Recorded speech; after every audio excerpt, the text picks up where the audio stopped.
ఇటు ఇటు. ఏమిటిది? ఈ మధ్య ట్రాఫిక్ కానిస్టేబుల్స్ కి కొత్త యూనిఫామ్ ఏమైనా ఇచ్చారా? ఇగో గుడికి వెళ్ళడానికి నాకు దారి బాగా తెలుసు, నువ్వేం చెప్పక్కర్లేదు. నీవు వెళ్ళవలసినది గుడికి కాదు, నరకపు బాటలో యముని కోట. సుమాని పెళ్లి చేసుకోవడానికి వెళ్తుంటే నరకం యమునటేంటి? నాకు అనుకున్నావు, నాతో పెట్టుకోకు. అమాయకపు మానవ, మరణించిన నీకు వివాహమేమి? ఏమిటి? నేను మరణించాను? అవును. ఏం బాబు, పిచ్చాసుపత్రి నుంచి ఏమైనా దిగొచ్చావా? అవతల ముహూర్తం టైం అవుతుంది, వేరే కేసు ఎత్తుకో. వెళ్ళి వెళ్ళి.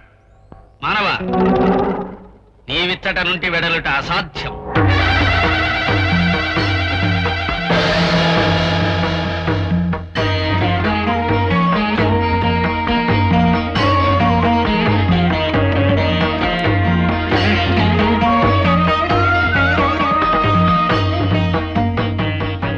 అఖండ మండల ధర్మపాలన దక్షకుండ, సమస్త లోక న్యాయపాలన రక్షకుండ, సర్వపాపుల శిక్షకుండ యముండ. అటు చూడు, జీవులందరూ వరుస క్రమమున యమసదనమునకు ఎగుతున్నారు. నీవును ఆ వరుసలో నిలువు. అంటే నేను చచ్చిపోయానంటావు? అవును. ఇంతకీ ఆ మారంటా నువ్వెవడివి? యముడివా?